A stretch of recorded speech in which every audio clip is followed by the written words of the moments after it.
Good morning, folks. Deborah the Bee back with another video from the Backroads 2.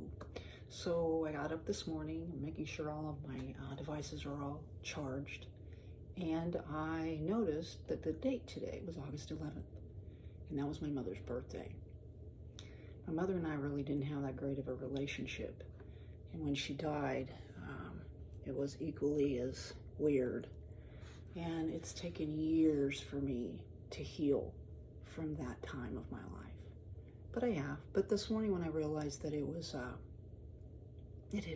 her birth date, I kind of got teary about it. Just simply because it took me about 3 years to get through the birthdays and the milestone days after the deaths of my parents. And I gave myself that time to grieve. A lot of people didn't understand it, and they felt like I should have moved on, but I hadn't. And so the birds are tweeting outside, and the sun is out, and I thought of the Kansas song, you know, where the clouds are not, or the skies are not cloudy all day. And I figured I'd title this video "Home on the Range" instead of "Home on the Roam." Because I live in Kansas, you know, and that song is, "Oh, give me a home where the buffalo roam, where the deer and the antelope play." Even though you don't really see antelope unless you get up towards like Oklahoma, New Mexico, and Colorado, pretty much. Where seldom is heard a discouraging word, and the skies are not cloudy all day. Discouraging word.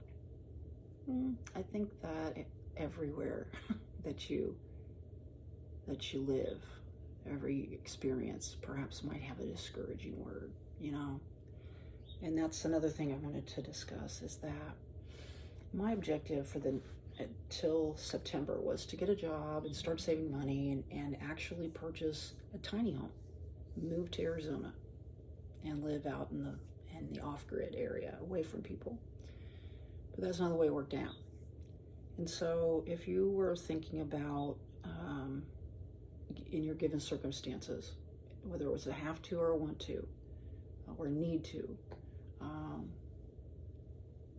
if you're going to live like a home on the roam or a home on the range, you need to be very regimented in what you're doing in a day.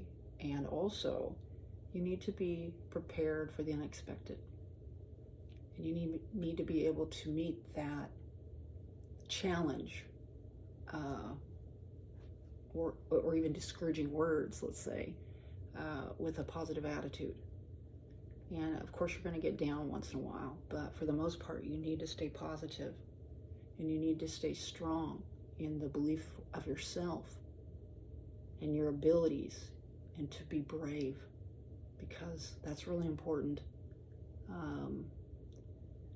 I think depression is very prevalent in all areas of our lives.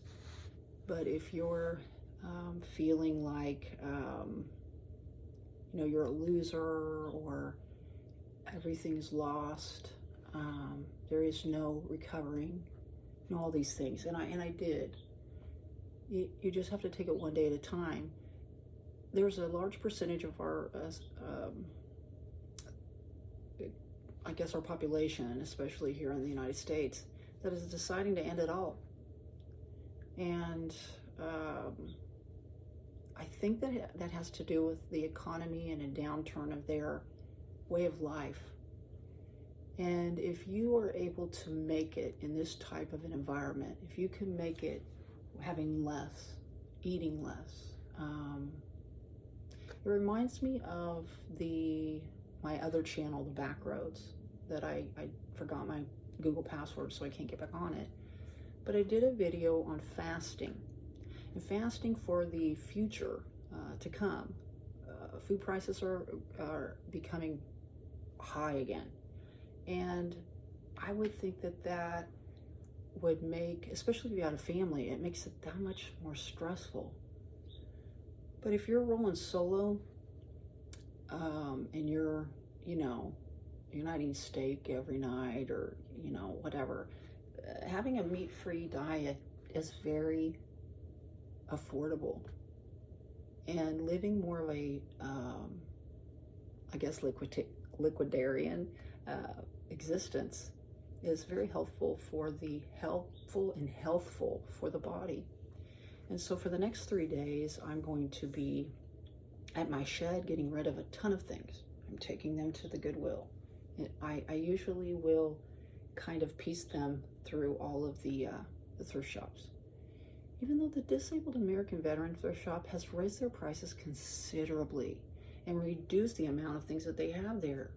Now, I did win a football there, yes, thank you very much. But they used to be one of the most affordable thrift shops in our town. And now they're the most expensive. And the Goodwill seems to be very affordable in comparison now, which is very odd. I don't understand it, but because the DAV, the money goes to Disabled American Veterans, and the Goodwill is a private company. It's supposed to funnel money into, disabled people's endeavors, training, life skills and stuff like that. But after it's all said and done and they pay everybody, I don't think there's an awful lot of that that's going to those projects that they originally stated that they were for. Whether that's true or not, I don't know, because everybody knows YouTube's not real. So what you say is not real, right? I guess. Take it as it resonates, as they say. So yeah, I'm getting rid of a bunch of things so that we can move around in the shed and it doesn't feel so confining. I hate just dragging stuff out every time. It's like people drive by and they look at you, you're just, I'm fine, thank you very much. I think that the society needs to really get ready to see more and more people that are choosing this as a lifestyle of, it's not convenience, but to be able to solve your problems without bringing anyone else into it. It's like my kids have stopped calling me. I think the reason why is because the weather's changed, but they were calling me to the point of giving me anxiety. At 109-degree temperature, I'm out at the lake. They don't realize that I was near water, and I am good in the heat. It's the cold that they should be calling me about. Old lady and all that. So objectives, getting a job. I know this is a given. I know I'm going to go in and get the job just like that. This is a place where nobody wants to work, and there's a reason why. But sometimes you have to do what you got to do. Sometimes it's not comfortable. Sometimes it exceeds what you believe that you could do. But I believe that I can do it. And other people do too, or they wouldn't have said, hey, you should come work here. So we need to get the role right. We need to get the eggs set in a way that is conducive to cruising to the shed like every other day and doesn't look like I'm living in it or living out of it, let's say. And then we need to make sure that when we do get the knock, if we do, that we understand that we're not ashamed. And as far as this apartment situation, that's going to be my story for sure. You guys didn't even do anything to stop them from doing the same thing to somebody else. So this is what I'm doing right now. For me, I feel like I can hang in my car, and somebody that's on the streets, a family or something like that, can go to that shelter. And I don't need to do that. That's the way I see it.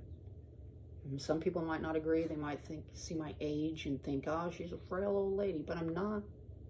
And neither are you, a frail old lady or a frail old man, or a frail young lady or a frail young man.